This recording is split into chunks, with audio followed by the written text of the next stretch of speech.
Yep, we're headed in the right direction. The traces are still fresh, but there's no sign of his entourage. Clearly, they're in a hurry.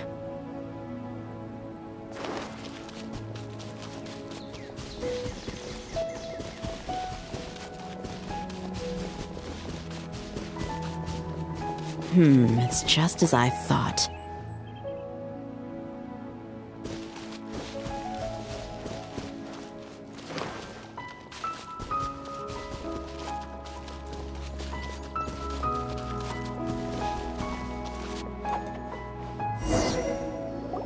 We can stop here. I think I know where the doctor went. To the south of here is Port Ormos, which seems to be where they're headed. Port Ormos? They're going to leave by boat? That's right. Let's go to the port and have a look for ourselves.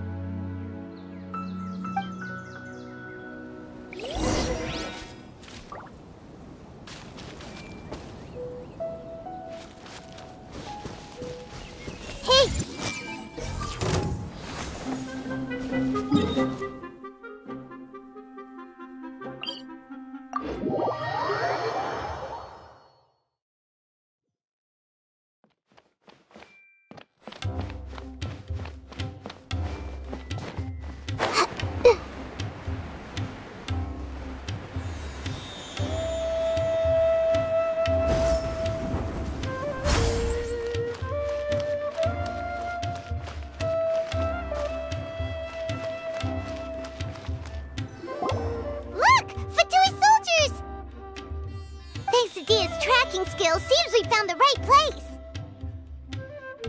Shh! Don't draw their attention. The port is crawling with Fatui soldiers.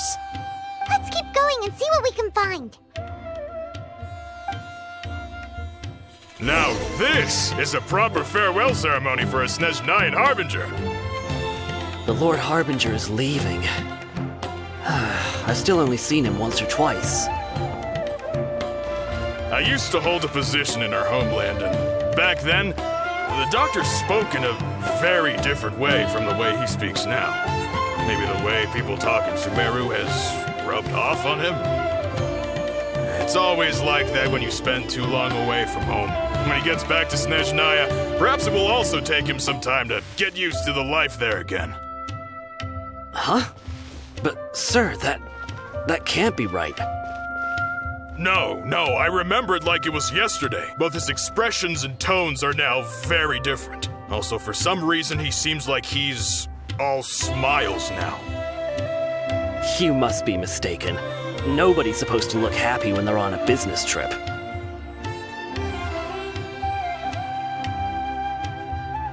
The doctor is on that boat.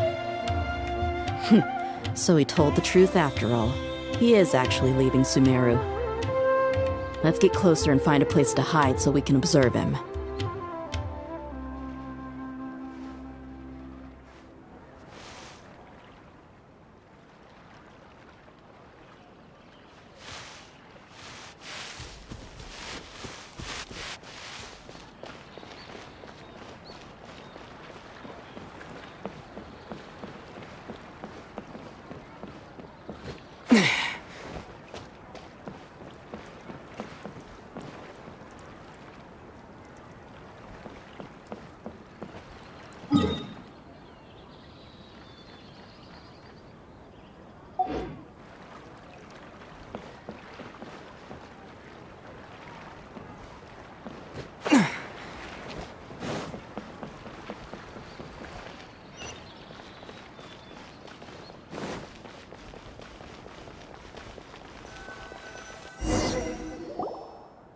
This place will do.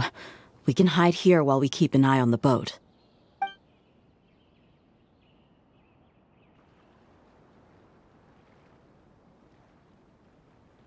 Huh? Uh-oh!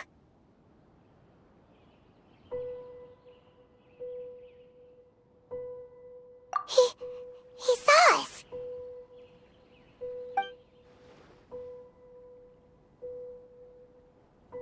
Huh? Is he waving at us? It's time to say goodbye. Wait, is he the only person on the boat?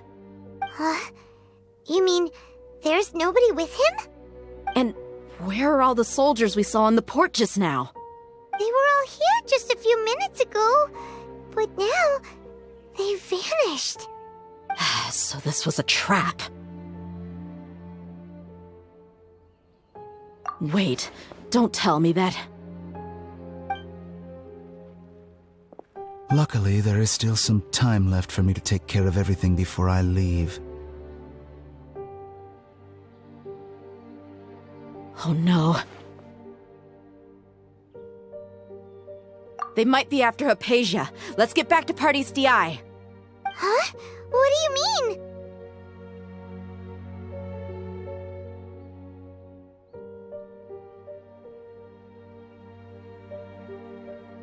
I'm afraid that she's seen something that she wasn't supposed to see. If I were the Fatui, I would also try to take her away. And if I couldn't... Oh no! Are you saying they're going to kill her?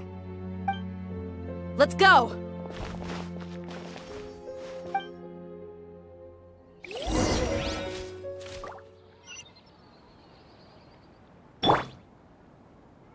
I see everything! If I had a lot of money, I'd keep it in my hands and never give it to anybody. I'm hungry.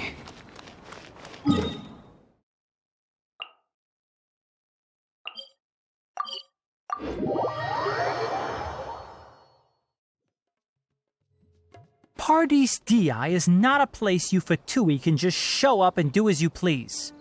I believe we've already made ourselves quite clear. Our superior gave us permission to search for and collect medicinal herbs in Party's DI for research purposes.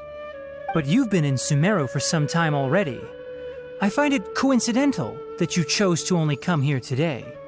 Even the Grand Sage himself may not have the right to question our research, much less an ordinary scholar like yourself.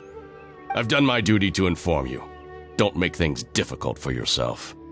It would seem that my words have fallen on deaf ears. You can keep trying to deny it, but coming to Party's DI now? I'm pretty sure you're not just looking for herbs. With all due respect, your baseless speculations will only lead to unnecessary trouble. Well, you only have your Harbinger to blame. He knows nothing about keeping a low profile. I may be staying at Party's DI as a scholar, but that doesn't mean I'm no longer a forest watcher. It is still my duty to protect the peace and safety of the scholars who have contributed so much to Sumeru.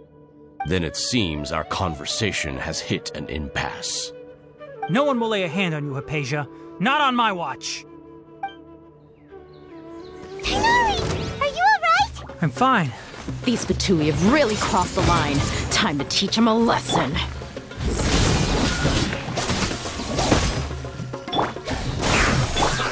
Hey! Sharing my knowledge!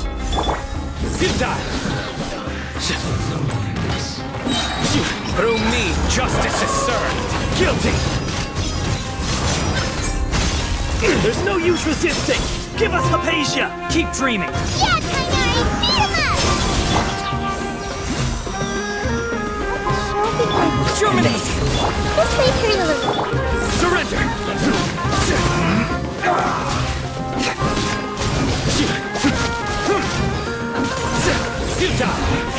This isn't good.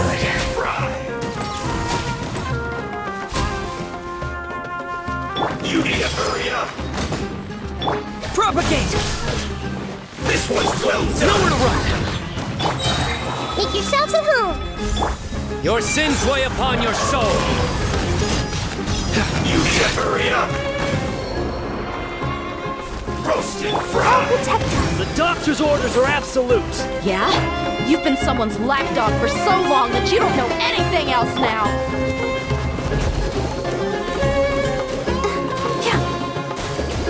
No escape! I see everything! Everyone hold hands! Prepare yourself!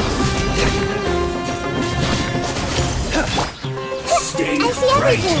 Spring forth!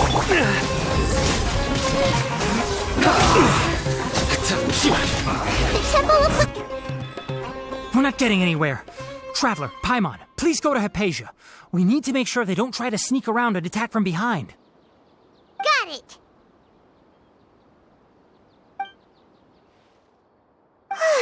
Hypatia's still here. Doesn't look like anyone's broken in.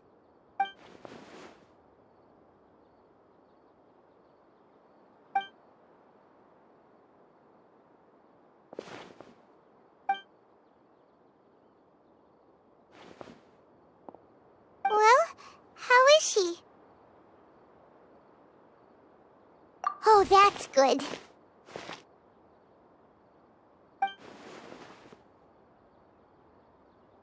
So, you think this is over?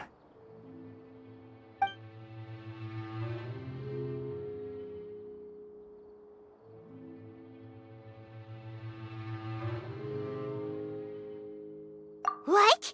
The Balladeer is here?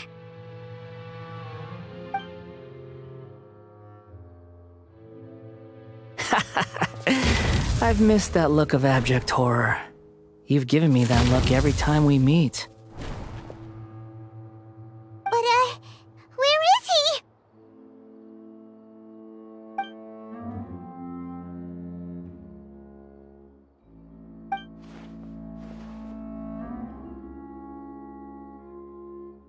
I can hear all of your thoughts, you know. Don't you remember?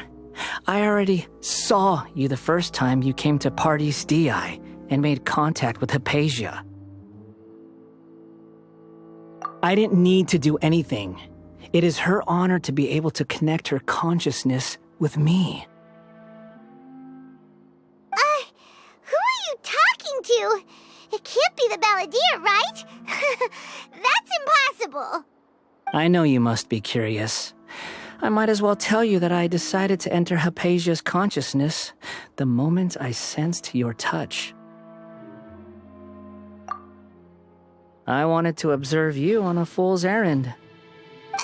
Hey, Traveler! What are you doing? My deification is nearly complete. All that's left now are just some final details. Do you understand? Even if you manage to rescue Lesser Lord Kusanali, it will be impossible for you to defeat a bona fide god like me. Is it wise to force that childlike god into a divine battle against me?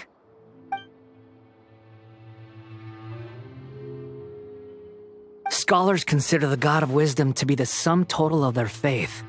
It's how they can justify reverence for a god as they construct it. But this also shows that humanity's worship of gods is a combination of blasphemy and exaltation. It's truly laughable.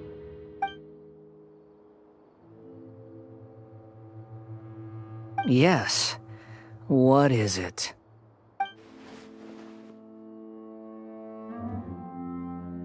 Yeah, I'm in a good mood, which is why I'm talking to you like this.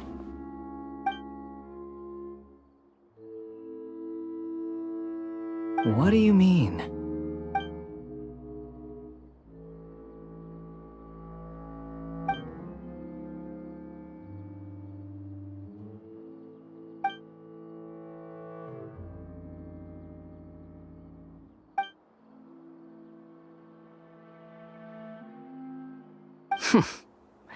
Those words almost make you sound like a friend who actually cares. But you're wrong. I'm different from all of you. I was born to become a god. My entire life up until this point has just been a meaningless routine. Just think about a sheet of paper. By itself, it holds no meaning. The content recorded on it is what gives it value.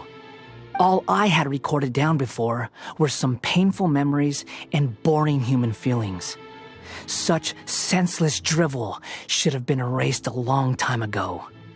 Indeed, to me, the sight of you fools in your futile struggles is far more amusing. Tell me, just what has this world done for you to protect it with such zest and conviction? I'm connected to your consciousness, so I can hear what you're thinking and sense the depth of your determination. This is a good conversation we're having. So here's a word of advice. Let go of your misguided guardian complex. you know nothing about the truth. It'll be for your own good, as well as everyone else's. Humans are a species that can only find bliss in ignorance.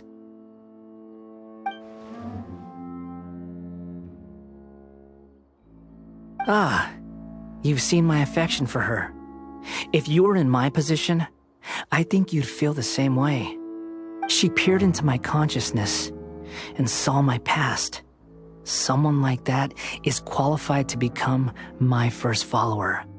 All gods need followers. So Hypatia has been chosen. Her appearance heralds my imminent arrival at the throne of divinity, while her worship shall become my glory.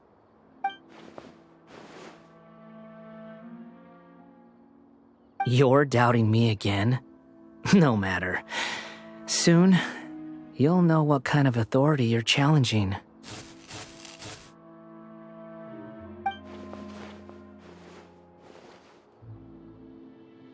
Who wants to hurt my devout follower?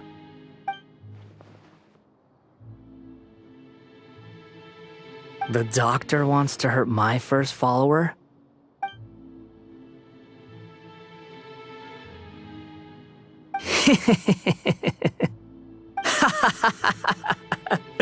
How very amusing. Has anyone ever told you that you're not good at sowing discord? The doctor has never known his place. Even now, the puny human thinks himself capable of interfering in the business of the new god. You're still too naive if you think a few words will be enough to convince me to destroy the doctor. But I'm willing to give you a gift, just like my expression of affection towards Hypatia.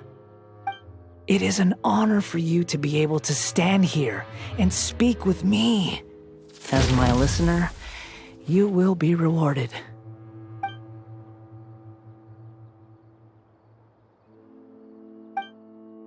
Both good things and bad things can be called gifts. After all, gods have never needed to be reasonable. Ah! Paimon hears thunder! That person Paimon couldn't see was the Balladeer? Oh, he sure chatted with you for a while.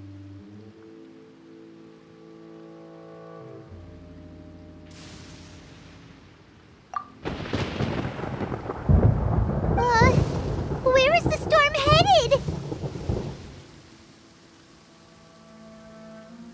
That means anyone outside is in danger! Let's go! Tighnari and Dia still must be fighting!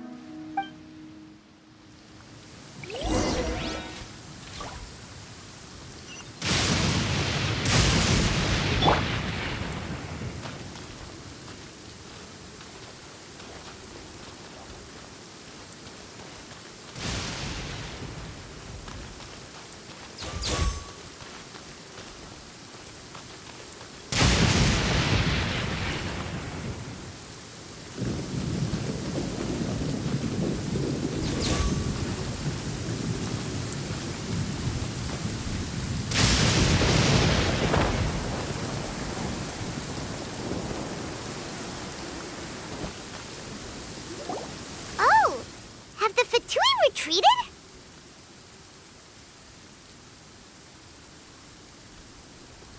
Hey, what happened to you?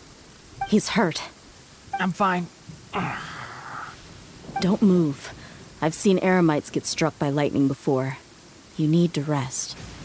Struck by lightning? We were fighting, and just as things started looking grim, the weather suddenly became extremely strange. Lightning started attacking everyone, almost as if it were alive. Luckily, there were only two of us, and both of us were nimble enough to dodge most of the strikes. There were a lot of Fatui, though, and they were being torn to shreds by the bolts of lightning. With that, all the Fatui soldiers were forced to retreat.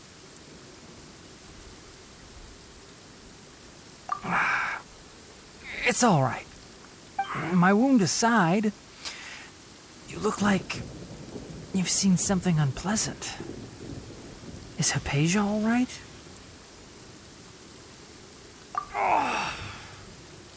Hey, didn't I tell you not to move? just in case. Ugh. Let's go to Hypatia's place and talk about things there.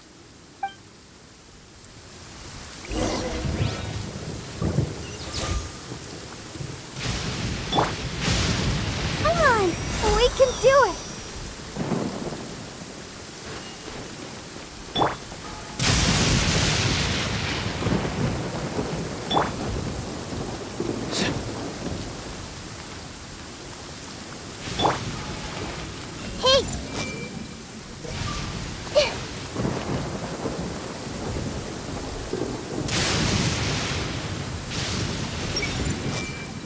If only the rainforest's environment was also doing so well.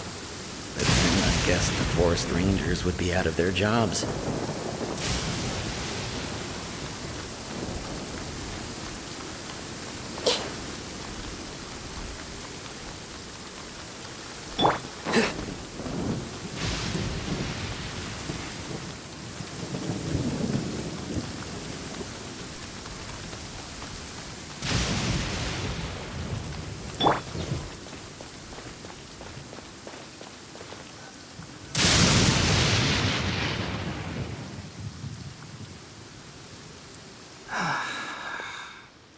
Thank goodness she's fine.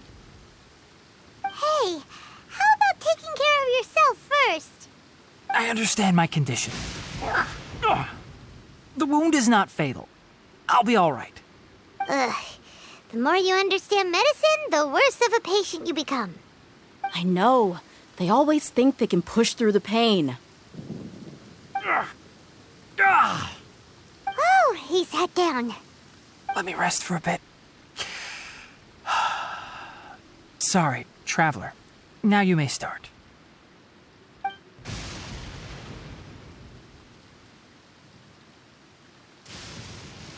that's what you were talking to the Balladeer about?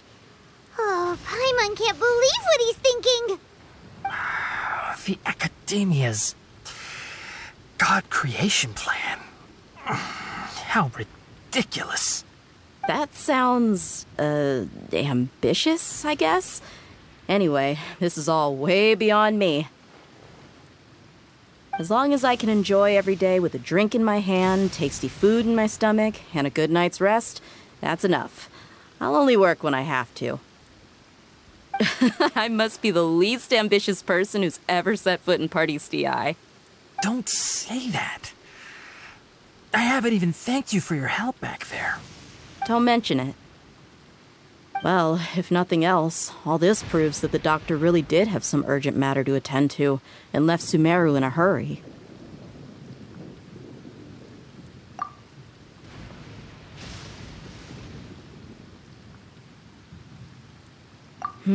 Maybe the Fatui want to cover up some secret of the Balladeer. Is that why they tried to seize Hypatia? You said the Balladeer claimed that Hypatia has seen his past. So, what could be there? Have you noticed? The Balladeer is not happy with the doctor's actions. He thinks the doctor has no right to consider himself as his equal. So, if the doctor was to show up again, would the Balladeer zap him with lightning? Based on what the Traveller has said, I think he would. Having the doctor gone benefits him as well as us. In other words, we've successfully completed this stage of the plan. The doctor is out of the picture now. Yay! That's a big accomplishment! I'm also happy for you. Thank you for the help, Tainari. Make sure you rest up for now. Yeah. All right. Okay, that wraps things up for us here at Party's DI. Traveler, it's about time we rendezvous with the others at the Grand Bazaar. Let's continue to keep a low profile. You can head there once you're ready.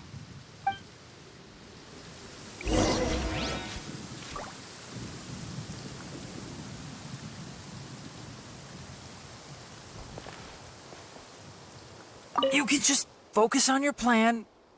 Leave Hypatia to me. My wound isn't going to get in the way. Oh. Okay. Guess I'll sit still for a little while longer.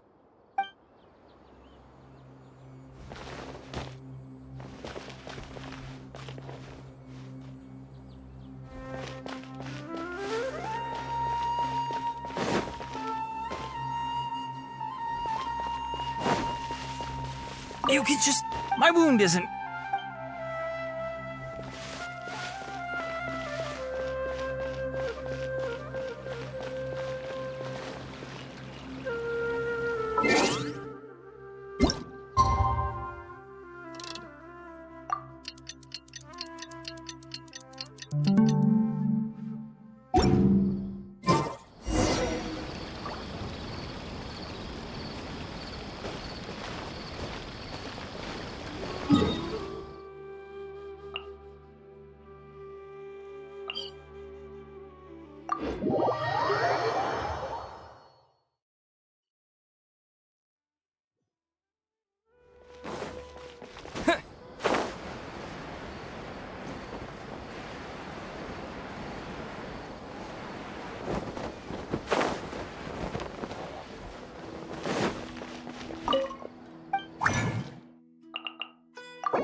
All right, everyone is here. How did everything go? Any luck with your missions? Let's report back one by one. I'll start first. We've made the necessary modifications to the Akasha terminal. In addition, the props required are also ready. I'll go next. The Traveller and I went to Party's DI. The situation was a bit complicated, but we found Tighnari. Unfortunately, he was wounded during a fight. Who is behind it? Well, that's the tough part. What should I say, Traveller? The Fatui or the Balladeer? After some back and forth, we confirmed that the doctor has left Sumeru by boat. He has something urgent to attend to back in Snezhnaya. So, we've successfully removed the doctor from the picture. Also, Tighnari's already resting, so he'll be okay. Good. Oh, Tighnari also asked us to tell you this message. Trust your own senses and experiences. All right. I'll remember that. Everything also went smoothly on my side. The Eremites should have arrived at their destination by now. To avoid alerting the quarry, they will stay there for now. I can't believe you actually got so many Eremites into Sumeru City. It's all thanks to Rahman and his brave team, as well as their bold strategy. It appears to have been very effective.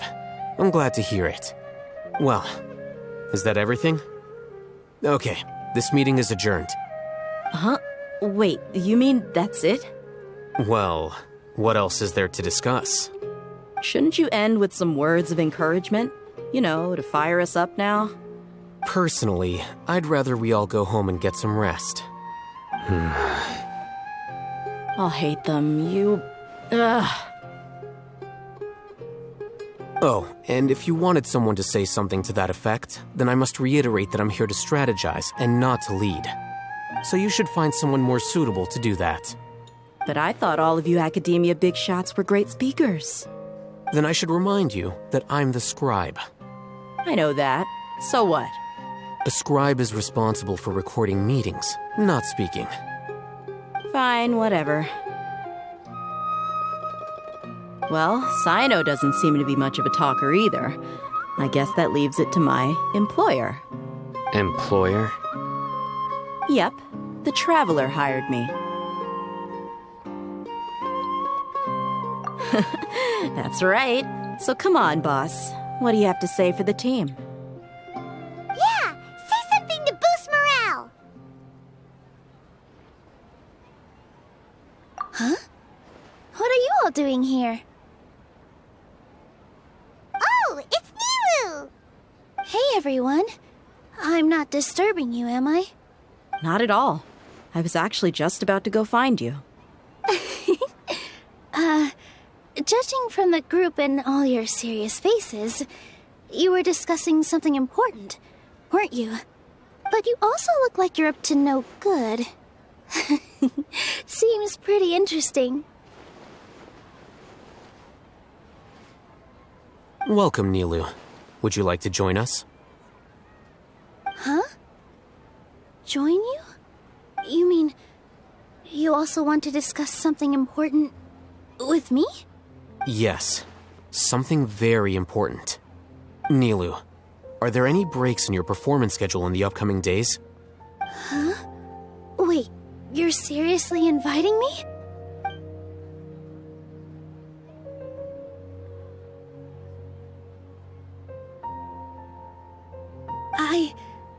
I can't believe my ears. You are truly the bravest and most passionate people of Sumeru, well, that I've ever met. Oh, right. The Traveller and Paimon are not from Sumeru, but you are awesome as well. That's right!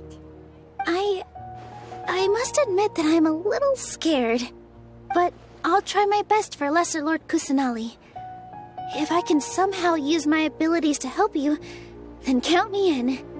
Remember, believe in yourself. Okay, I'll get my friends at the Grand Bazaar to help us tomorrow. Just remember not to say too much. Be discreet. Yep, you got it. All the preparations are done. Now, can we finally conclude this meeting? So, have you thought up what you'd like to say, boss?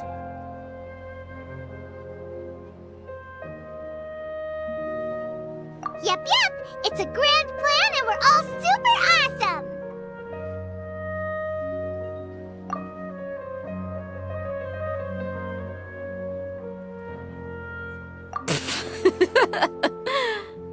Well said. A good night's rest before an operation can be the difference between success and failure.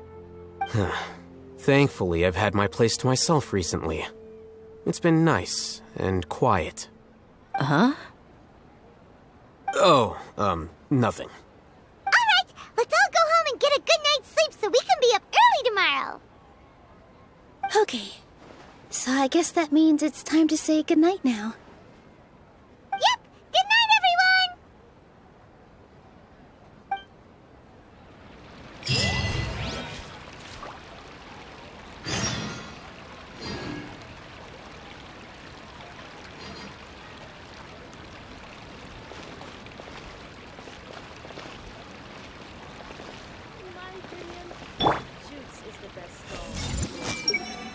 Was that Nilu who just walked by? Oh, it was someone else. It's a fact that talent is more important than hard work when it comes to the arts. Sometimes the truth hurts.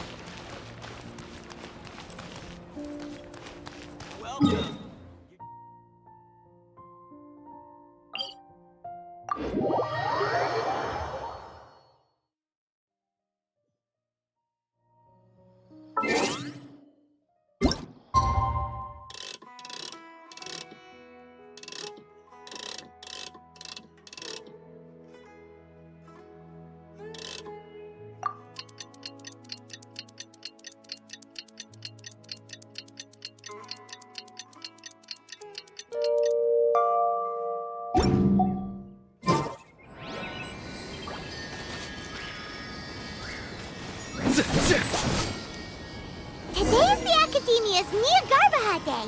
We can finally put our plan into action. Al-Haytham should be waiting for us. Let's go to the Academia and find him.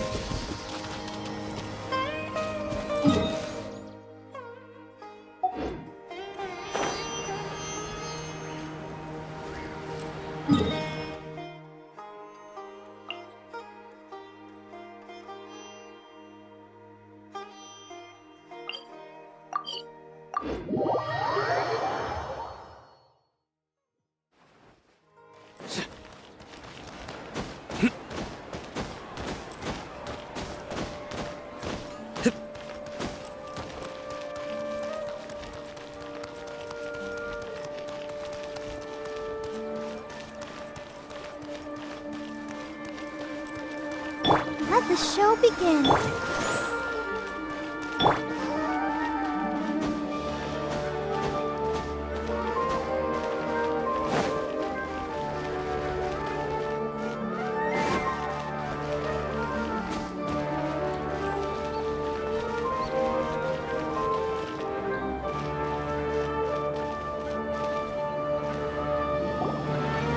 Hello, you two. Sleep well?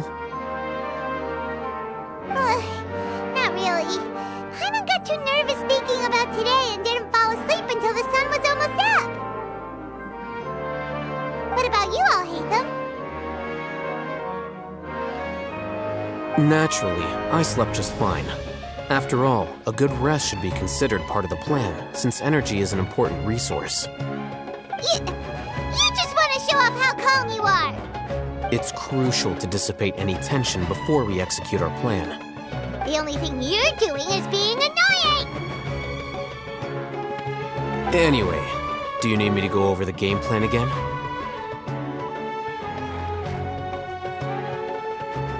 Our target is Grand Sage Azar's office. Everyone in the Academia knows that's where the Grand Sage's console is. Only they can operate it. Many restricted commands and operations are executed via that console. I'm sure that console has a way to free Lesser Lord Kusanali. You know, Hyman's been thinking, what kind of technology could let the sages imprison even a god? That isn't something they could have accomplished with their scholarly talents alone. In the Sanctuary of Suristhana, there's a device of Greater Lord Rukkhadevata's that she once used to isolate herself while meditating. 500 years ago, the Grand Sage at the time modified the device so that it could no longer be controlled from the inside. They were effectively trapping one god with the power of another. So, how are we gonna get to the Grand Sage's office? Don't forget, today is Nyagarbha Day, arguably the most important day to the Academia. The sages and core Academia personnel are busy loading the latest batch of research developments and legal decrees into knowledge capsules so that they can be entered into the Akasha. All the Darshan's researchers have their noses to the grindstone, and the Academia's grounds are flowing with all sorts of people. It's the perfect time for an infiltration. When the Grand Sage leaves his office to supervise the entering process, that's our cue to access the console and free the Dendro Archon. Well, yes. That's just the visible side of our plan, after all. If precedence holds, the Academia should have already started preparing for Nyagarbha Day. Everyone should be in position. All that's left is for us to lead the charge. Let's go. So are we just gonna walk in through the front door, or...? Yes. Were you expecting a stealthier approach? Paimon can't think of a good comeback. Alright, it's all on Alhaitham if things go south.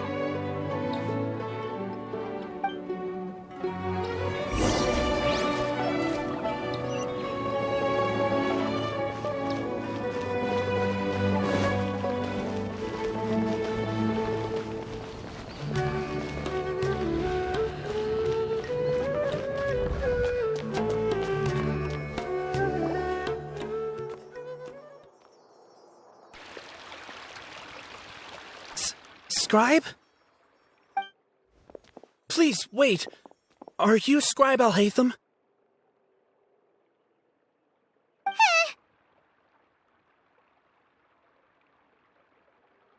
That's me. Is something the matter? I'm in a hurry. No. I was just surprised to see you here. I had heard that the sages were looking for you not long ago, but I didn't know what for. And, also, please don't bring outside guests into the Academia. Outside guests? How did you arrive at such a conclusion? Your groundless inference shames the Haravatat Darshan. What did you say?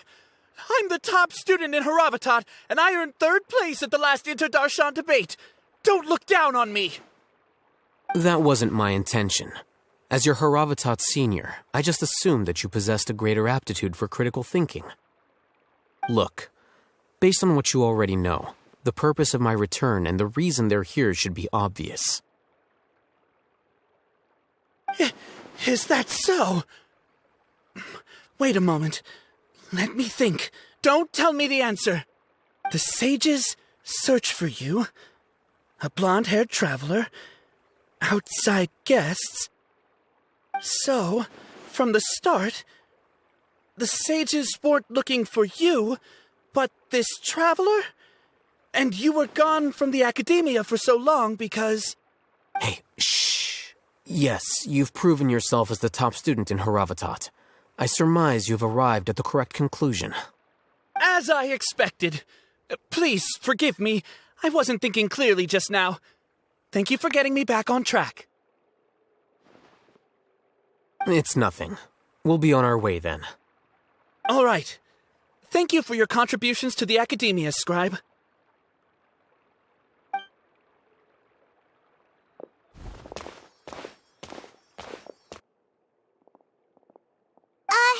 What the heck just happened now? What did he just guess? I'm afraid I don't know either. You have no idea? Mm-hmm. He convinced himself of whatever truth he came up with. That is the so-called pride of a scholar.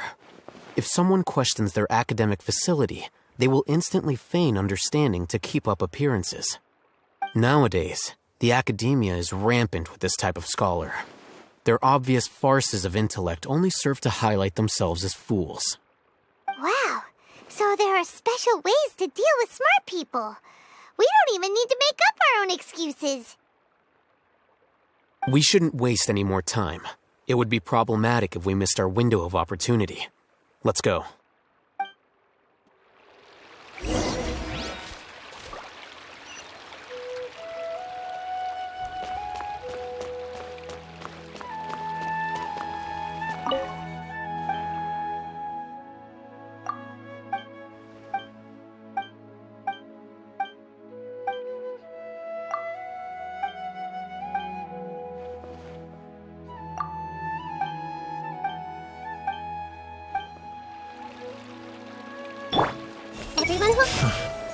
Hopefully those earmarked funds were actually spent somewhere useful. So, what is a vision actually made of?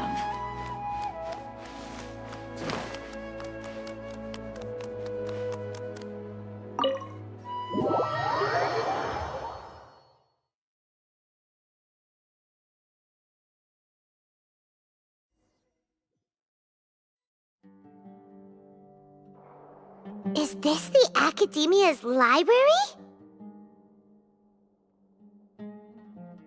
Indeed. Known as the House of Dana, it is quite possibly the most extensive special collections library in Teyvat.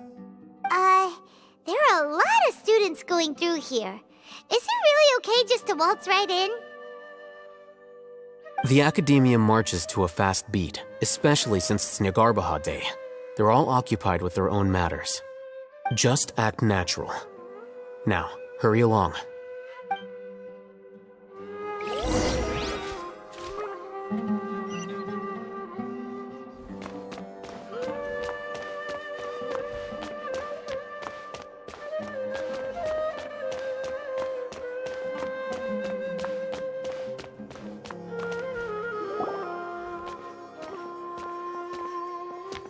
What's this platform for?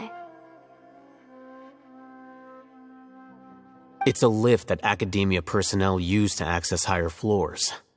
Are we gonna take it then? The Grand Sage's office is up there somewhere.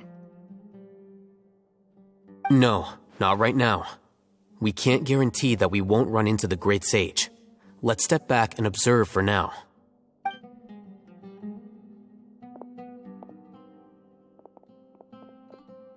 You think the Grand Sage will exit from there?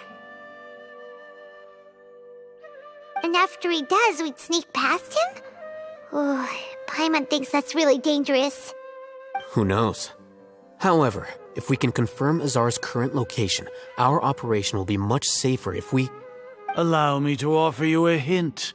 If you wish to know his location, look behind you.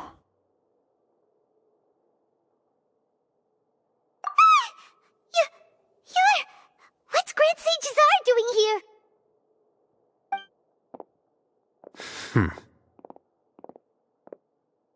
Do not tell me you believed the Academia would not grow suspicious of you after such a prolonged absence, scribe. An eyewitness had informed me of your whereabouts, so I came to personally welcome you. Great Sage, I didn't expect you to care so much about me. I'm truly flattered. I'm sure, but compared to you, I am far more interested in these two unexpected guests. You are the Traveller and Paimon, correct? It's a pity that only now have I been afforded the opportunity to formally meet two of Sumeru's most esteemed guests. I do apologize for my lack of decorum. Excellent. You immediately initiated discussion instead of attempting to prepare some perfunctory excuse. You clearly understand the situation at hand, and have no intention of making a reckless stand. The foot traffic here renders this place unsuitable for discussion. Please, follow me to my office.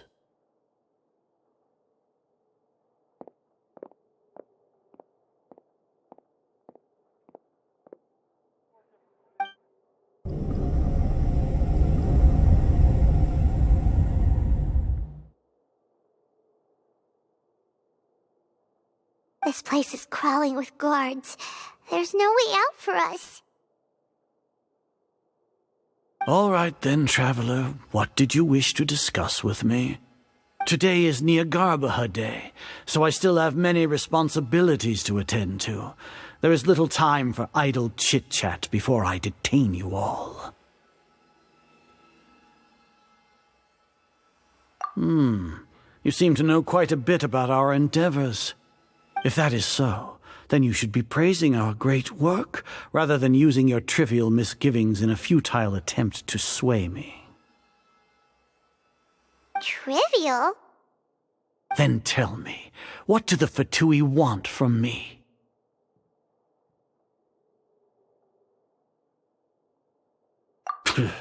Worthless. Those are all completely worthless. Benefits, divine power. These materialistic words do nothing but debase our great work. Creating a god. Yes, we are using human wisdom to create a god. If humanity cannot attain omniscience and omnipotence, then we shall create a god to reveal them. This is the pinnacle of human wisdom. We shall regain a god's guidance at long last. No longer will we flounder in the interminable void of consciousness and knowledge. Even Ermin's soul will be freed from its plight.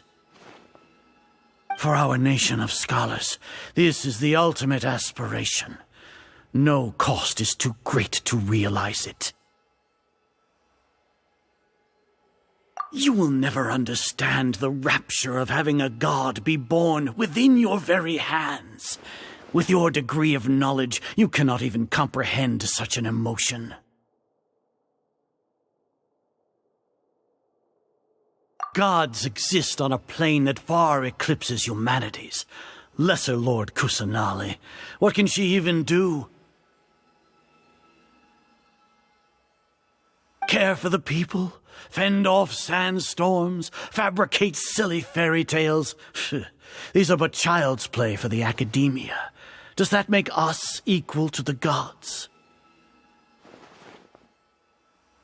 We are a people favored by Greater Lord Rukkhadevata.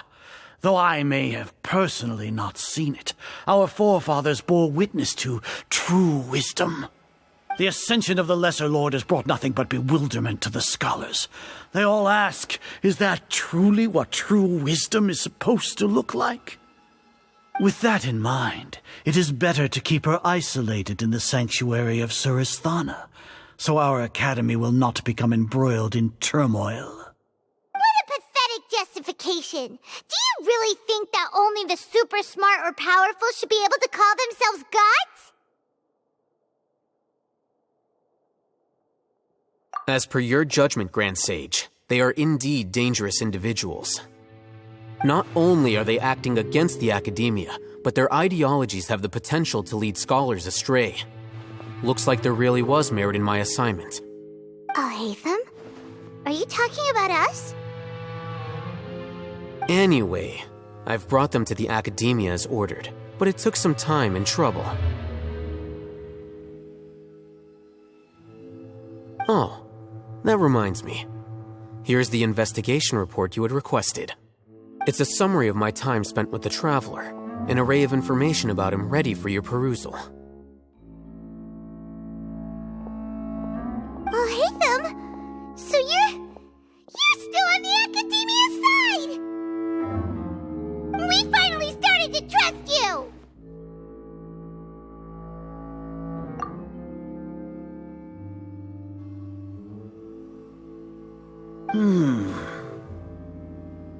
Excellent. Detailed contents with no errors. I would expect nothing less than an immaculate report from the scribe. As it is Nyagarbha Day, I'll enter the information on you into the Akasha. Surely you know what that means. We'll be monitored, just like Cyno. With the Akasha's calculation prowess, all of your actions will be predicted with an accuracy of at least 98%. Furthermore, your data will be updated in real time whenever new information presents itself. To put it into words you can understand, wherever you go, you will be walking under an invisible leash. This is Sumeru's greatest penalty for dishonest persons. Are you not familiar with the concept that great responsibility begets an equally great suspicion? In any case, you are Sumeru's most concerning external variable. Locking you down will greatly decrease the chance of any undesirable outcomes coming to pass. You're despicable! Despicable? Perhaps from your perspective, but I suppose you had mentally prepared yourselves for this, no? Your ploy was to sacrifice the Traveller here, was it not? Lord Azar, I know what you're trying to say, but I've been following your plan this entire time. Why are you doubting me at this juncture? Must I delineate your entire plan? Very well, I will spell things out. First off, I received an eyewitness report that you were spotted with the Traveller at Caravan Ribat. However, you immediately departed for the desert and escaped surveillance range. Judging by the time, you all likely encountered the truant General Mahamatra in the desert. Am I correct? Maybe Paimon shouldn't have mentioned Cyno just now. The Academia had not received correspondence from its scribe for a prolonged time.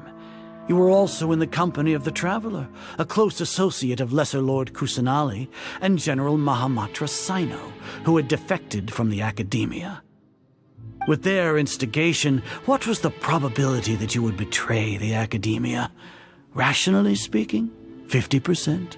70%? What do you think? Regardless, that's only a guess. The facts are that I've brought the Traveller right before you, and I gave you my report. Indeed, your boldness deserves praise. To think that despite status as an outlander, the Traveller is still willing to sacrifice for the sake of your plan. If I'm correct, you have a contingency plan to save Lesser Lord Kusanali and ruin our great work. Sneak into the Academia on Nyagarbha Day, using Alhaitham's status as the scribe, for there is a good chance that an opportunity to save the Lesser Lord will arise. Should your intentions be discovered, Alhaitham will turn traitor and sacrifice the Traveller, thus proving his innocence. He can then stay inside the Academia and continue searching for a way to proceed forward. As for Cyno, according to the Akasha's calculations, he will soon return to the Academia and confront me in person. I suppose this is also a part of your plan?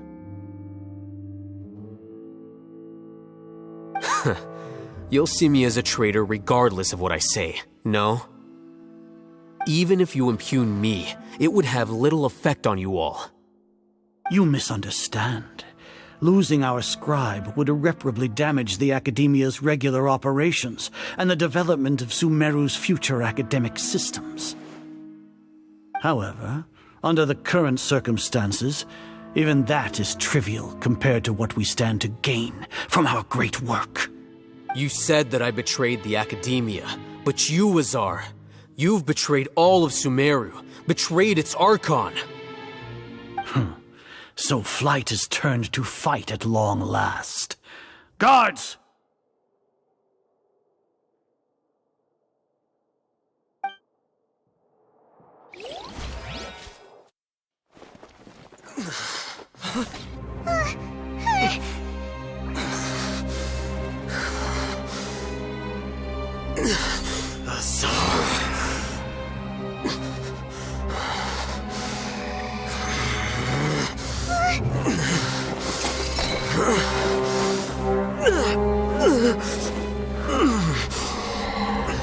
Well, what do we have here?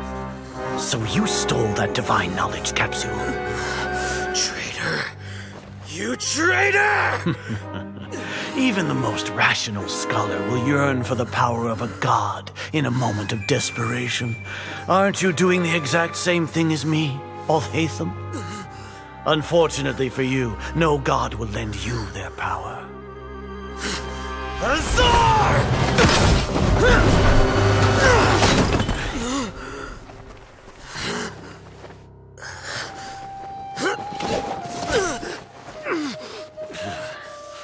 He has gone completely insane.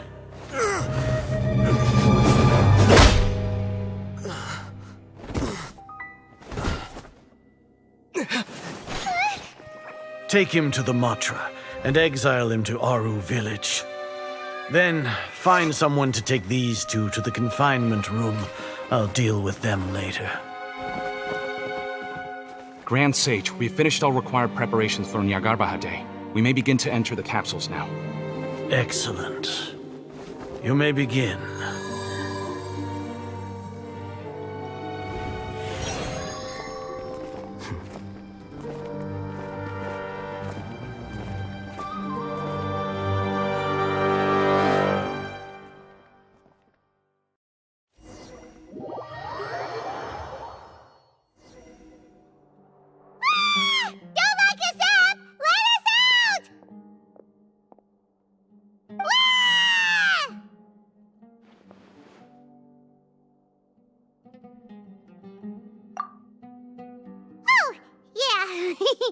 Paimon got a bit carried away there. How was Paimon's acting just now? Great, huh?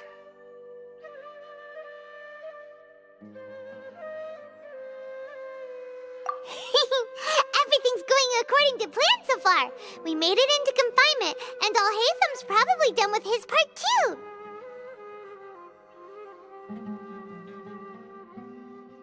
We even managed to trick Grand Sage Azar.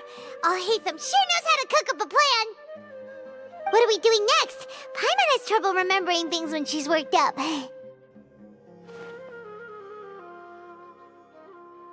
Right. Paimon thinks it went something like this.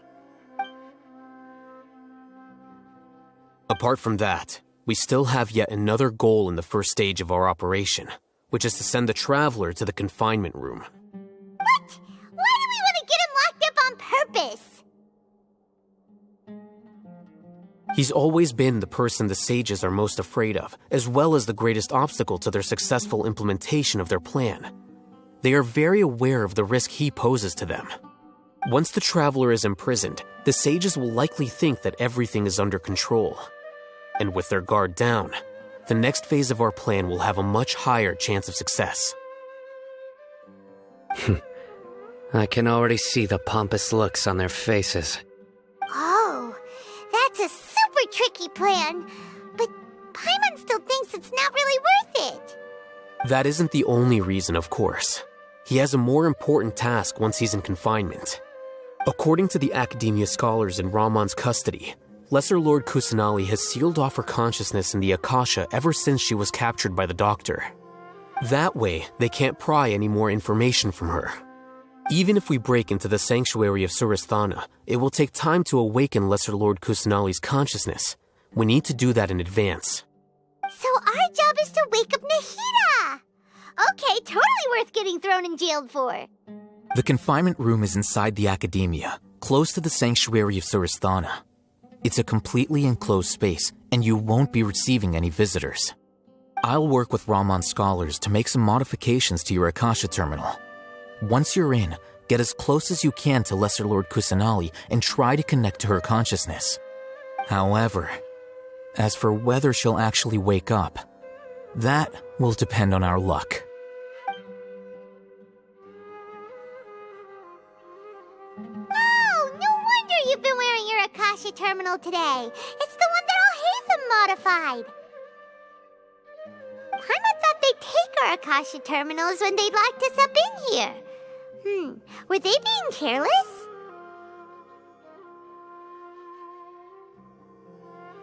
Alright, so what now?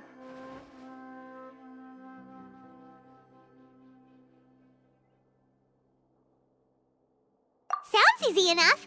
We can finally talk with Nahida after all this time. Let's do it.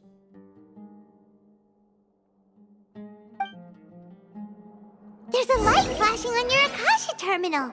It's almost like... the faster it blinks, the better the signal!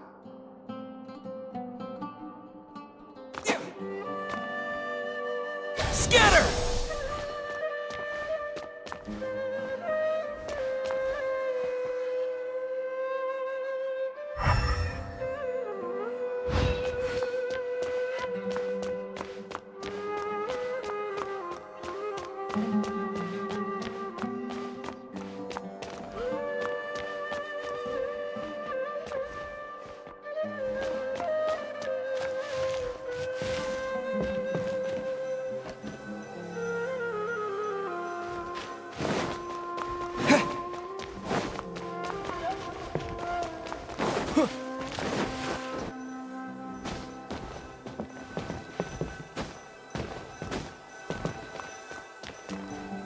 Whoa, it's Mora!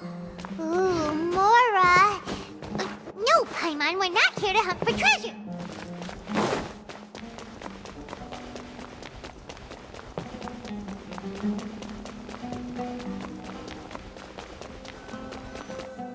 Here?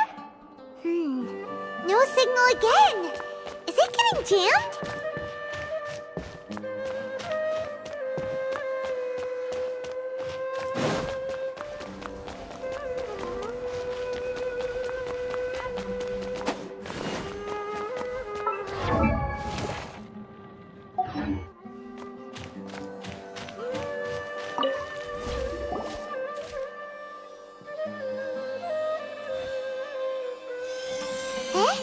Is this the right spot?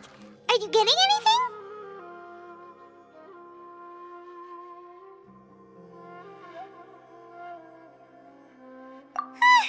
Please work.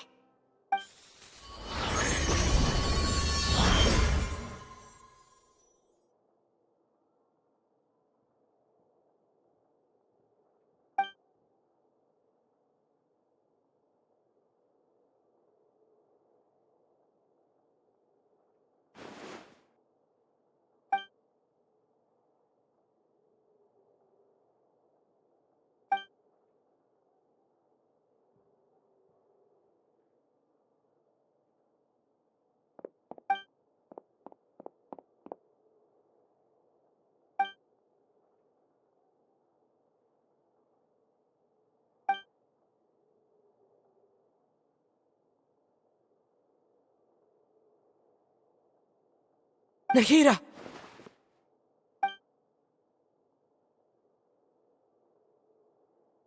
Hey, Nahida!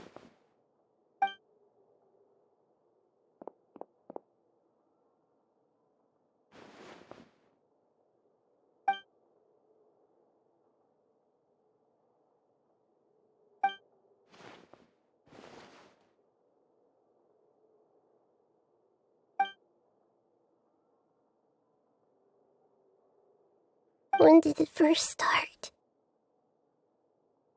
Oh, right. It started from the moment I was born. I want to become a worthy Archon.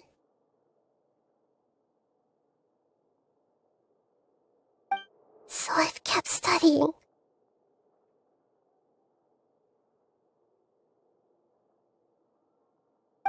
Kept listening to my people and their hearts. Kept looking for a way to save Irminsul. So I can catch up. Catch up to Greater Lord Rukkhadevata. But I'm stuck in the sanctuary of Surasthana. The sages are creating a god to replace me. And I'm forced to lock my consciousness in this boundless darkness. Nahida!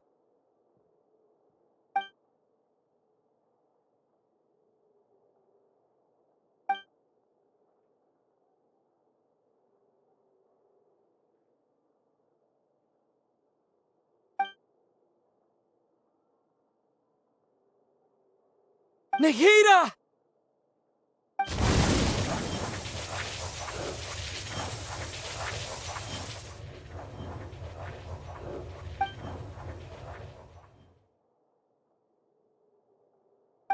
It's so quiet here. Now that I think of it, I don't think I've ever actually listened to my own inner voice. Do Archons have them? Should Archons have them? Have I been doing the right thing? Am I really not needed?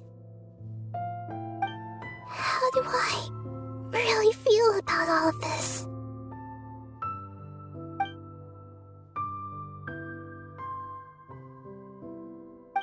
It's so quiet here.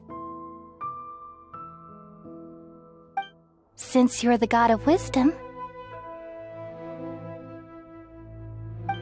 you've known the answers to all these questions since the very beginning, haven't you?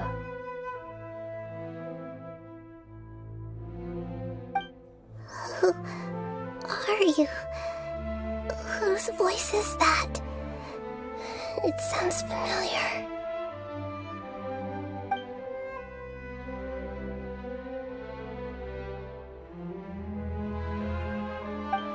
You're right, though.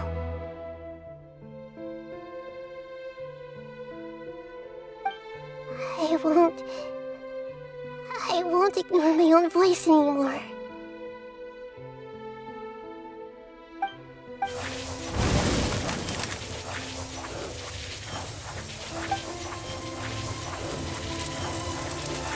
Nahida!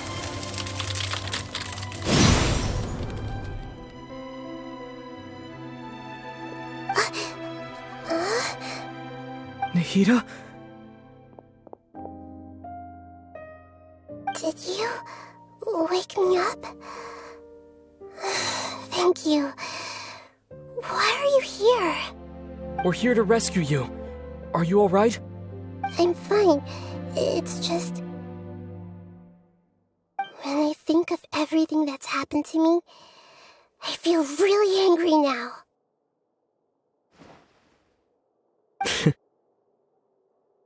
You should have been angry ages ago.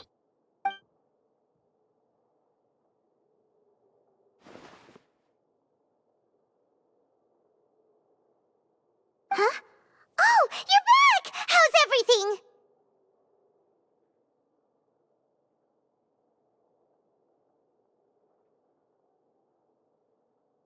That's wonderful news! Great! We weren't locked up for nothing! When you went to wake up Nahida, Paimon was listening for any sounds outside. You were out for a long time. There are fewer and fewer scholars going about now. You think everyone's done with their Nyagarbha Day stuff? Yep, So that means our next act is Nilu's performance!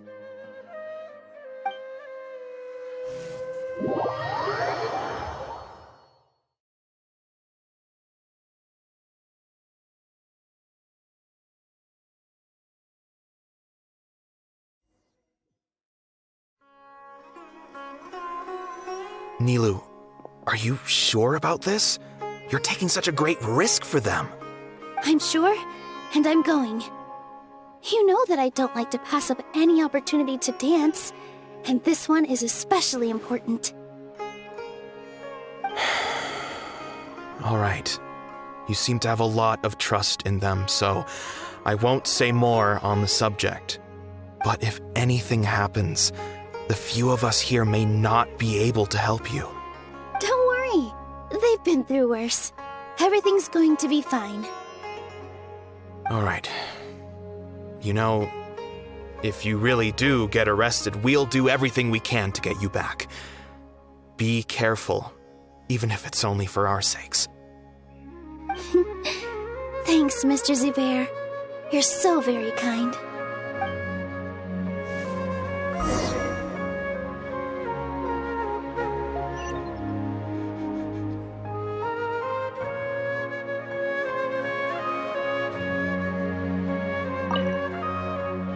Always remember that your safety comes first.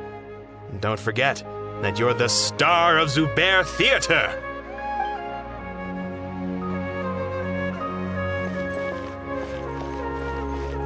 This isn't the way to the Academia. Better stick to the plan.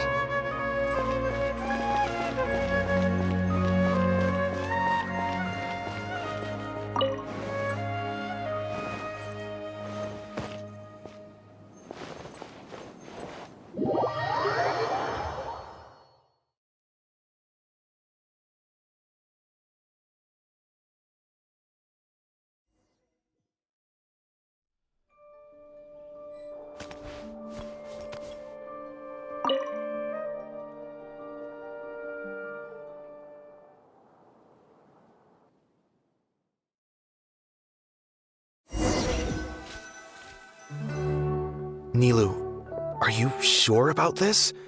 I'm sure. But if anything... Don't worry. All right. Thanks, Mr. Zubair. You're so very kind.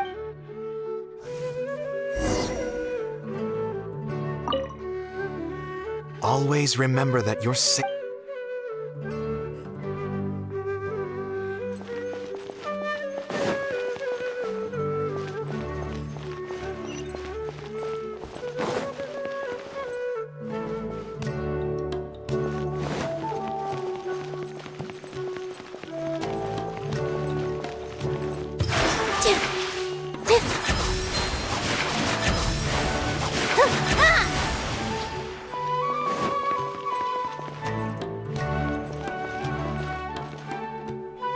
Nilu, how's it going? Nervous? Definitely more than usual. But it's because I'm worried I won't dance well enough. It's okay. Just focus on your performance. We'll take care of everything else. You sure know how to talk. Taking all the credit, even though we came here together to help out. Well, thank you both. I'll have to treat you to a meal after all this ends. I really, really appreciate all of your help. Ooh, that sounds great. Huh? How can we say no to that? All right, let's get back to business. Nilu, we'll be here to keep people from going to the Academia so they don't interrupt your performance. I was planning on telling them something like, the Academia has been conducting a weird experiment, and some of their test subjects escaped. It's really dangerous there, so stay away. Oh, you couldn't think of anything better? Oh well, I guess it does sound like something the Academia would do. I think it sounds great. I'm counting on you guys. Don't worry, it'll be a piece of cake.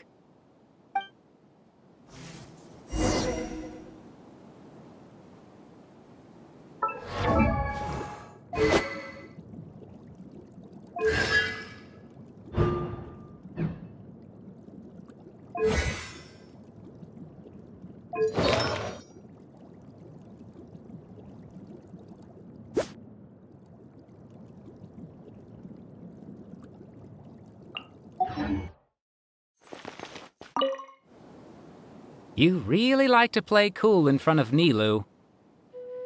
Hey, cut it out. This isn't the time to chat about stuff like that.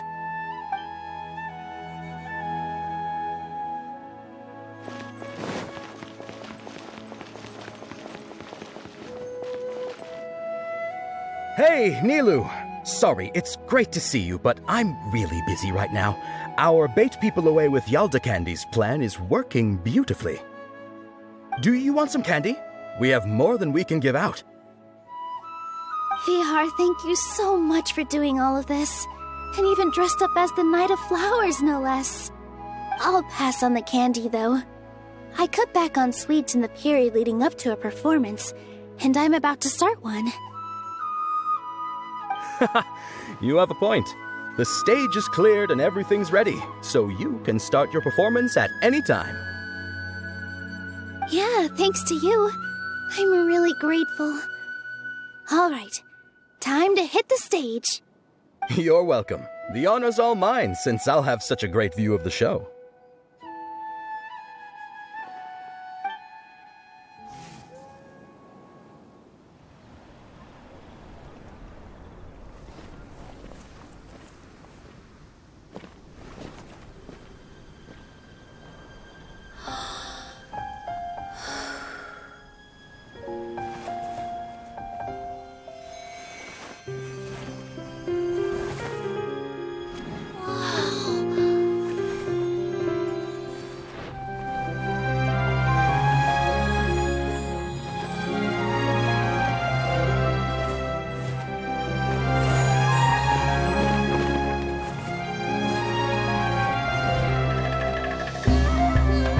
I've never seen a performance like this.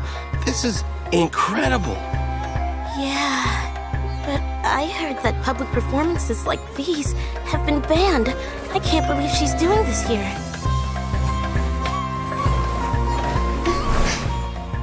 Grand Sage, there's some commotion outside. How uninteresting. Issue the new Prohibition Act from the Akasha to the guards. They'll know what to do. Do you think we should, stop her? Let's just watch for a little bit longer.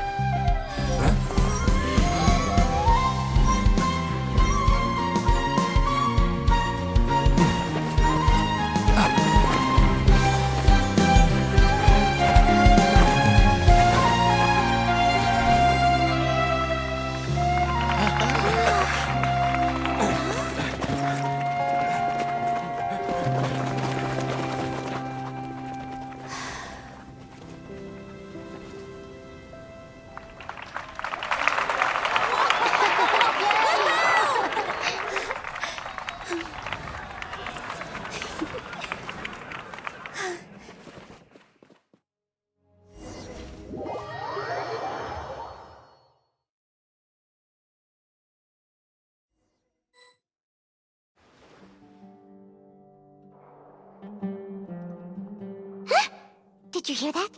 It sounds like a lot of guards just ran by. Does this mean the plan has moved on to the next stage? Yep. It's great that everything seems to be going well. Come to think of it, when did Alhaitham replace the knowledge capsule that was about to be entered into the Akasha?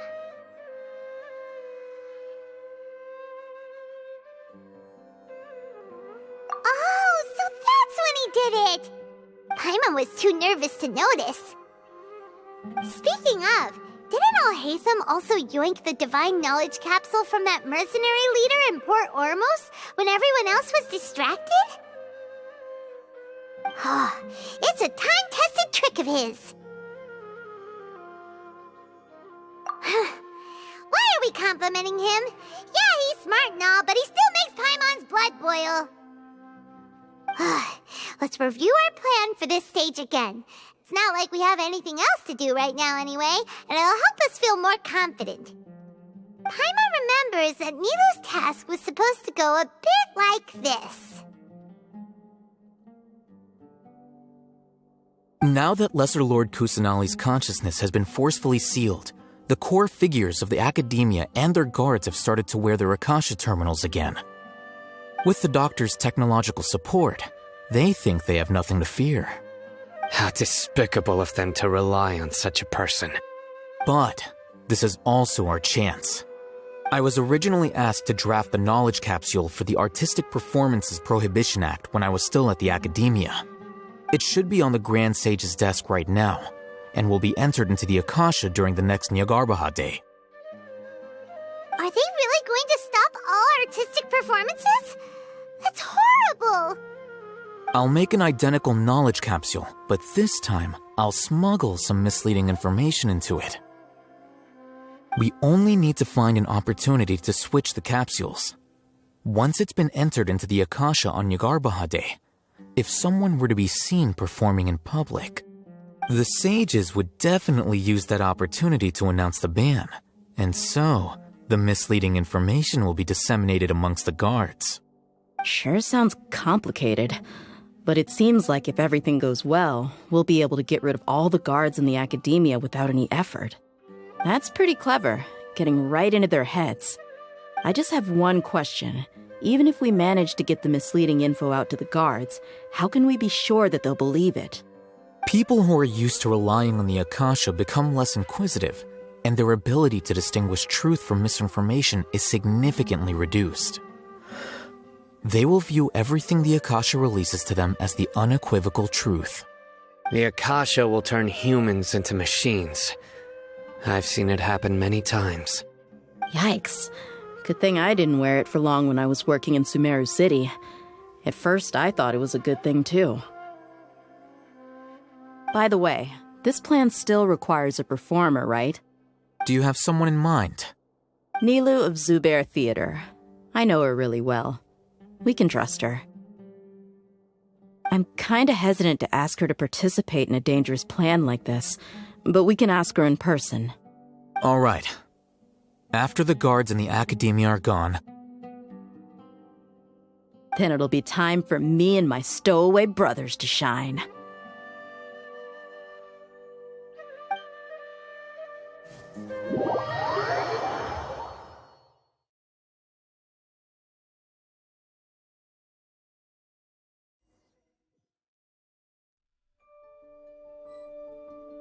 Here they come. Did you see that, Raman? They came out from the Academia in droves.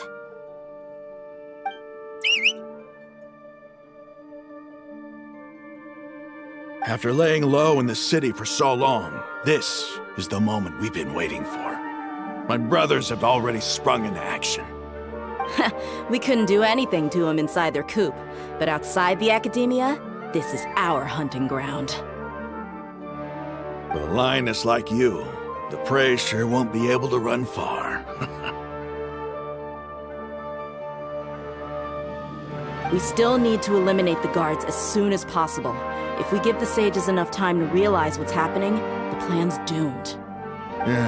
All they've done is to sit on their cushy salaries and twiddle their thumbs all day while we fought and struggled every day in the desert. The only advantage they might have is their numbers.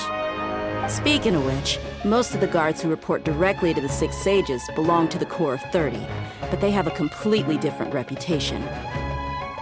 Following those blasted sages every whim, throwing away all the principles of being a mercenary. As someone in the same profession, I'm obligated to teach them a good lesson today. Indeed, the trap has been set. All we need to do is lead them there.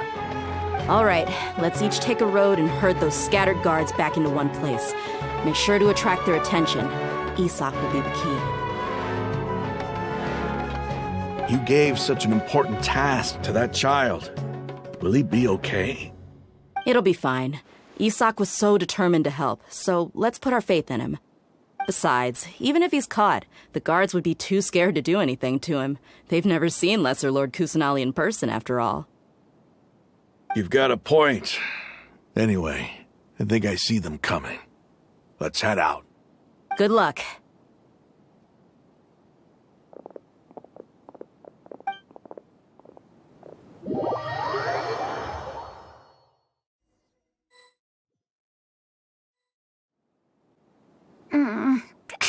This outfit. Hey, do you remember what you need to do, Isak? When the guards get here, you'll pretend to be Lesser Lord Kusanali and run away from them. Oh, yeah, I remember. Of course I do. I'm just a little nervous. Relax. Don't think about getting caught. Even if that happens, we won't leave you behind. You only need to think about getting the guards' attention and leading them to the Grand Bazaar. Leave the rest to us. Okay, got it. I'm here to pay back Lesser Lord Kusanali for helping Grandpa. I won't get cold feet. Hey, they're here. I can see the Academia guards.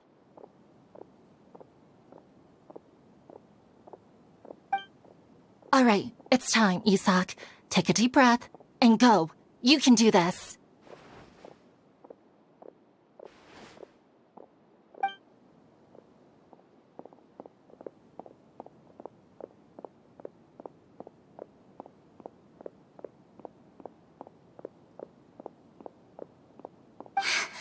Why is there a guard over there?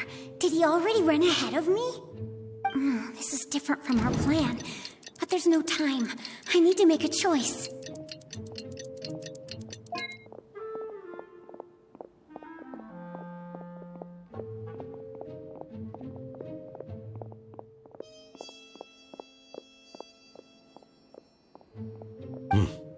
Let's have a look behind the house.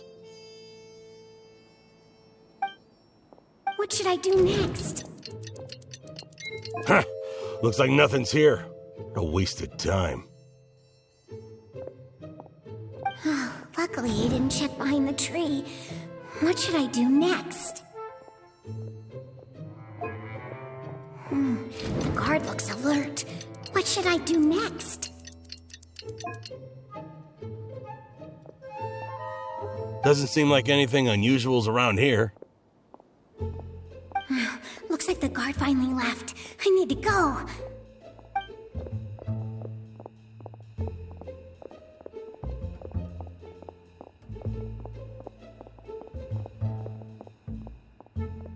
Hey! Lesser Lord Kusanali is over there! Stop! What? Lesser Lord Kusanali? How did I not notice that? They found me. This is bad. Where should I go? Oh, how is this possible? There's also an Academia guard here. Oh no.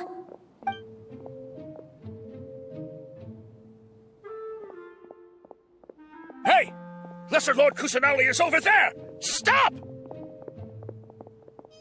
What? Lesser Lord Kusanali? How did I not notice that? They found me. This is bad. The target suspected to be Lesser Lord Kusanali has escaped into the Grand Bazaar. Assemble and arrest her!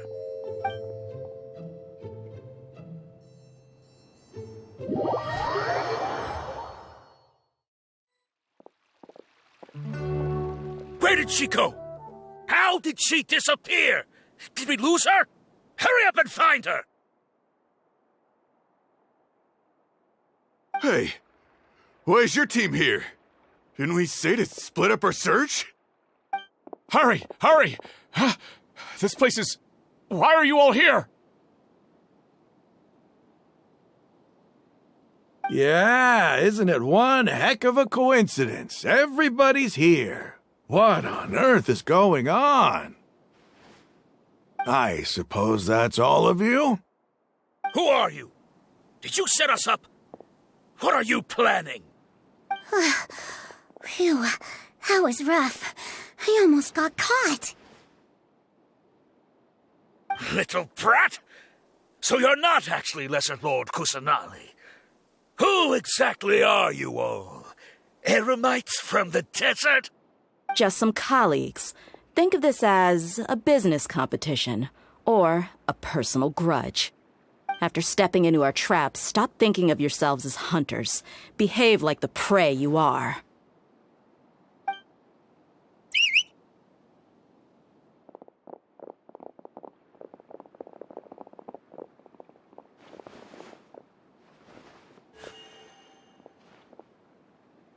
An ambush? How's that possible? This is Sumeru City, but mercenaries from the desert somehow ambushed us! You've spent all your time hiding away in the academia. This place has long since become our hunting ground. Brace yourselves!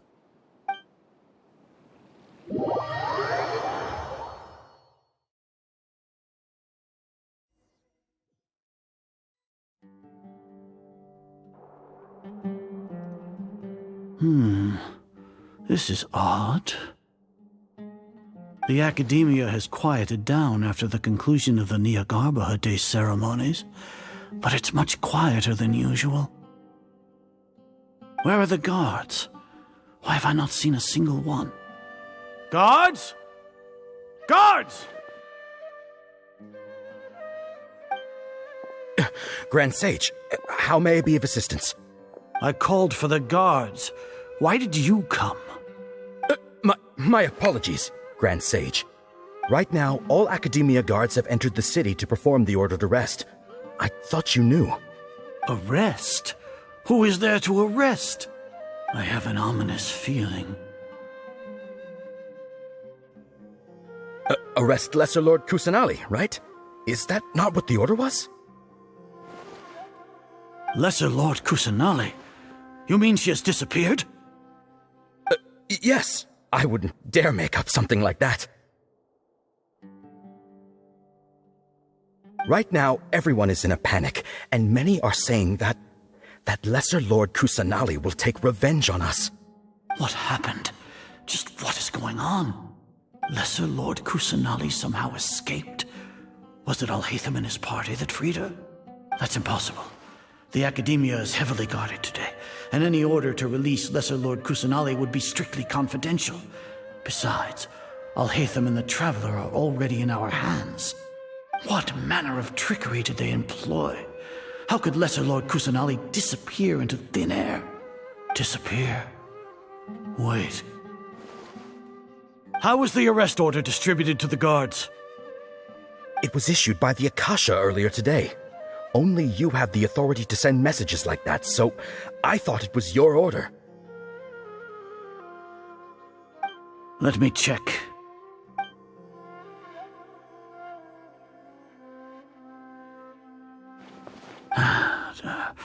Here.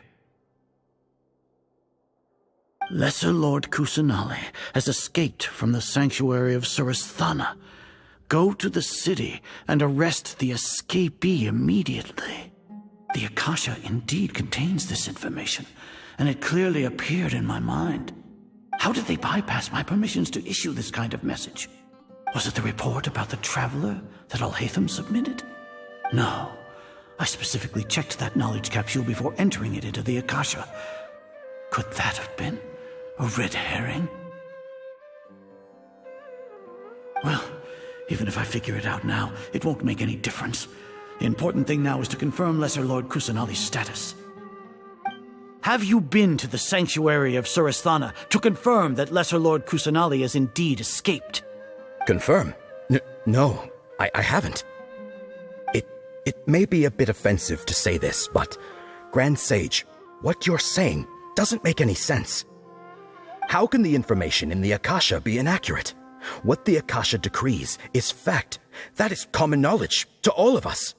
If we have to confirm the information and knowledge from the Akasha ourselves, then how is that any different from us learning that information ourselves? Wouldn't Greater Lord Rukkhadevata's legacy lose its meaning that way? In the beginning, it was I who asked you to believe in the Akasha, to believe in the legacy left by Greater Lord Rukkhadevata. Are you trying to use my words against me? No, Grand Sage. I'm merely confused because I believe in you. I never meant to refute you.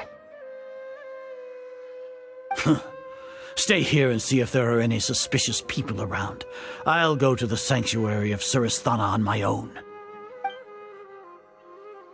Yes, Grand Sage.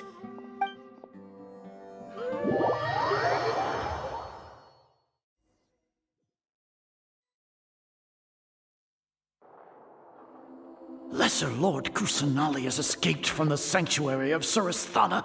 Go to the city and arrest the escapee immediately. How can that be? Stop thinking about it. Stop. There must be a trick of theirs.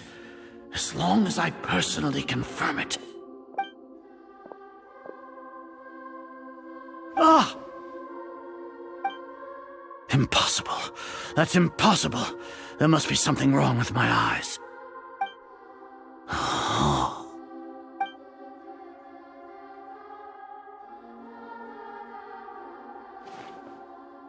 What a comical sight, Azar.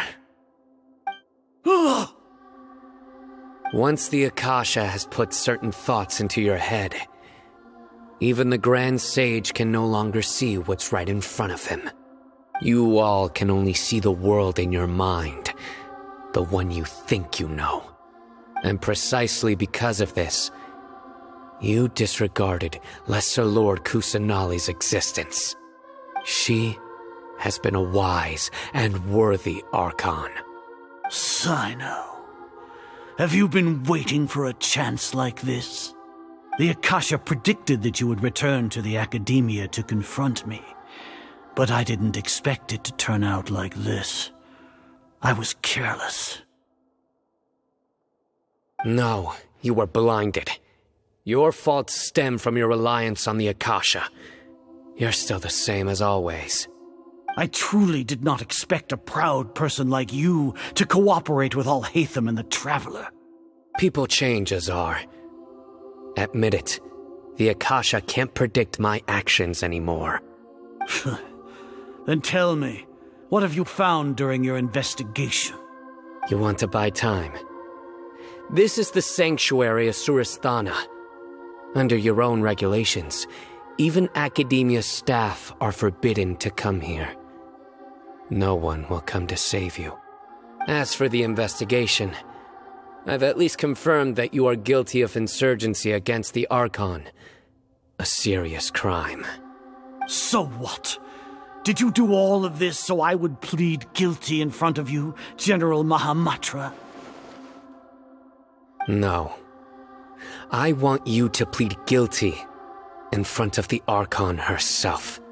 You once said that I had no standing to judge you. So now, how about judgment in the name of a god?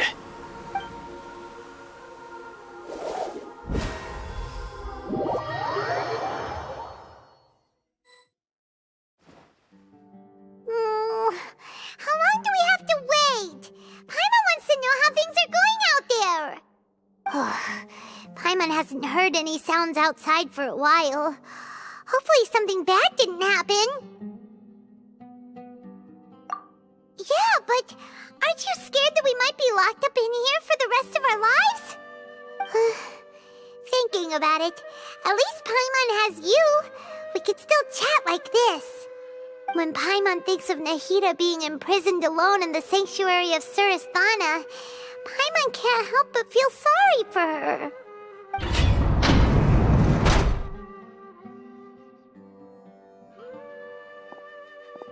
Here comes your savior. Dia! Paimon just knew you would come to rescue us!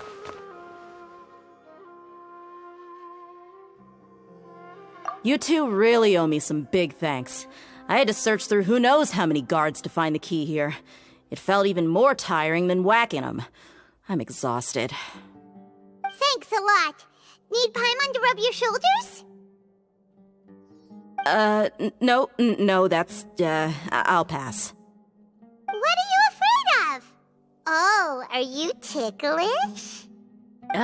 Now isn't the time to talk about being ticklish.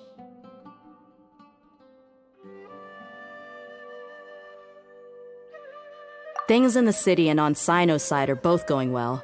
The guards that stormed out of the Academia are all taken care of.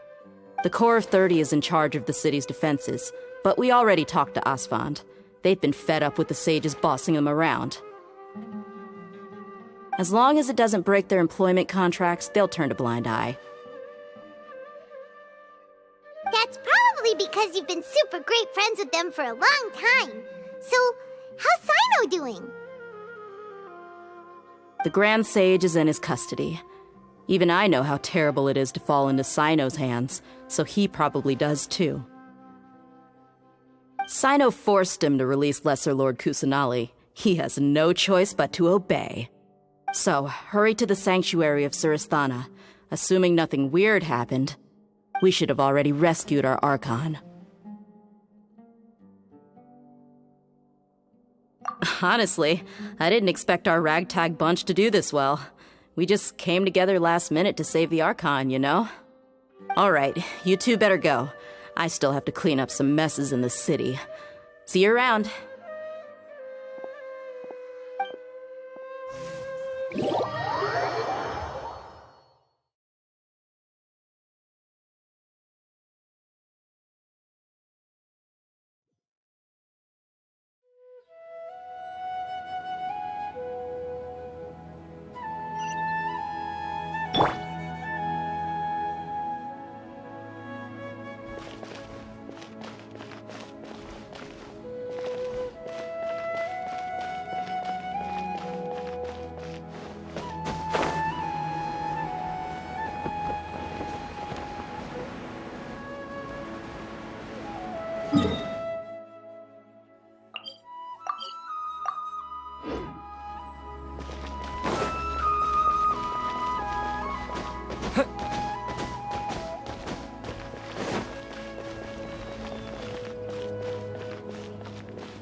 Should I say, it's nice to meet you?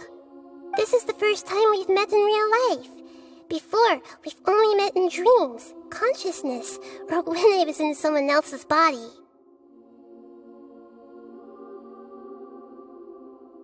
Thank you so much for coming to rescue me, but I also need to apologize.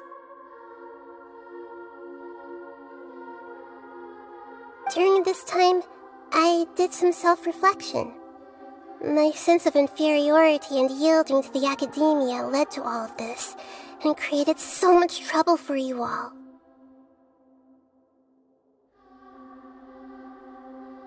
Exactly! We're here because you're a good Archon and one of our friends! Thanks, you too. Amazing.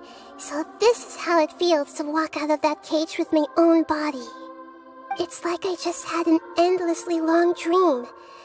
I can't even tell if I just woke up or was only now born into this world. My concept of self has become so clear. But now doesn't seem to be the time to indulge in this feeling.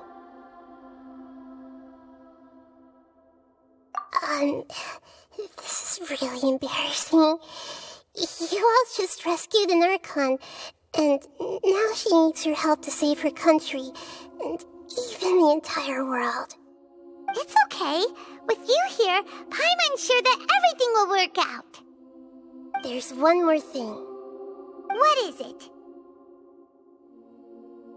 For all the things the Academia did to me, and for all the folly it committed in the name of wisdom, as their Archon, I will make them pay. Ah! Wow! That's the spirit! You're finally standing up for yourself and not letting people walk all over you! I understand now. To be a better Archon, I first need to better myself. If you haven't even figured out how to be a caterpillar, how can you be a butterfly?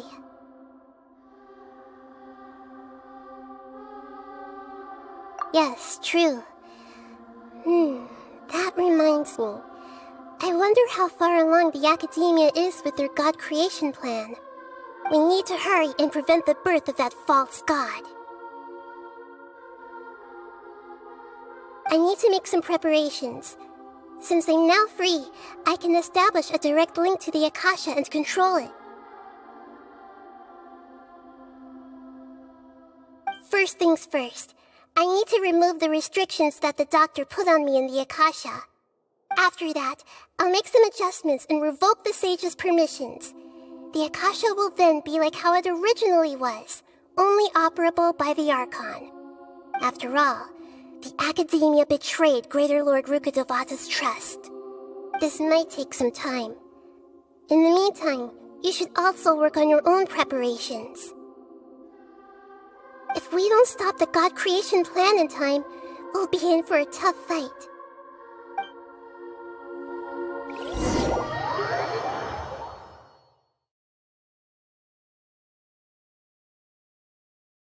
You might as well prepare for a fight. When we're done, we can take a walk around. After all, we missed out on a lot of stuff when we were locked up.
Sure. Stay close and you will live.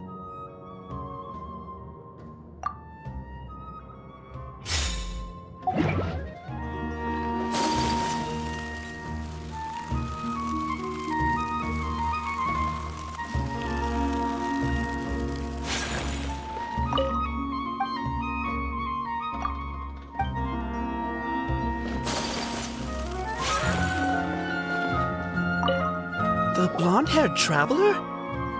How did you come out from the sanctuary of Surasthana? It's normally forbidden to enter that place. Sorry, we don't know the rules here. It's fine, just pay more attention next time. Anyway, I'm looking for Grand Sage Azar. Have you seen him? The more I think about it,